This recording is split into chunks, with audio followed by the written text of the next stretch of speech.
Drizzlemeister, how do you deal with the negative people in and around your life? Well, I have very little tolerance for that. I don't keep friends with many people who are negative.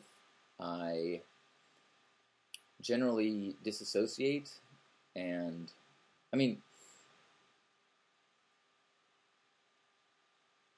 yeah, I mean, if somebody is talking about their challenges and their choices for how to deal with those things, that's one thing. But if someone is just complaining, I don't hang out that much. I may take one or two opportunities to try to like reframe a situation to a place, the same details can be seen in many ways. And I will, listen if they're simply sharing. I will try to reframe into a more positive way of looking at the same circumstances.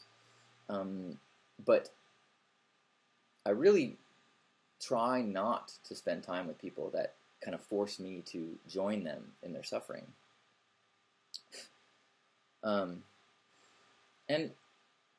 if people try to cut you down, I mean, I don't know why you'd want to hang out with them. And if they're your close family, that doesn't mean you have to hang out with them either. I see a lot of people posting on Facebook and other places that family doesn't necessarily mean, your blood relatives.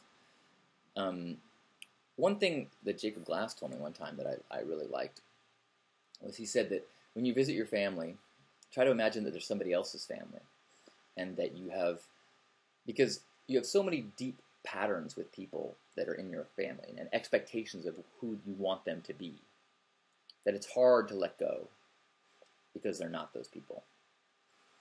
But if you can kind of see them as somebody else's crazy uncles or somebody else's wacky younger brother, then you can kind of say, wow, what a character, and not feel so invested in what they are and who they are, and not feel so disappointed in what you want them to be.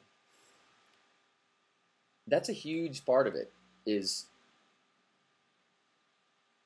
not trying to change them, not trying to make them different. When it's a family member, if you can only interact to a small degree of civility and talk about a baseball game, well then, that's what you do. And find your deeper connections in other places. Stop trying to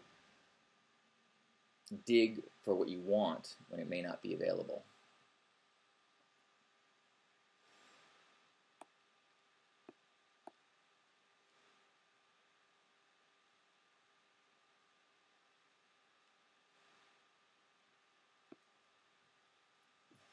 Sometimes you have to move to another country. There's the process of finding your joy is very often a process of cleaning house and disciplining your thoughts, as well as your interactions, as well as your media. Not watching the news, not hanging out with negative people, finding ways to maintain family relationships that don't make you suffer and pull you down. What's that saying? If someone is struggling and reaching out their hand, hold down their hand and pull them up. But if they start pulling you into the mud, let go.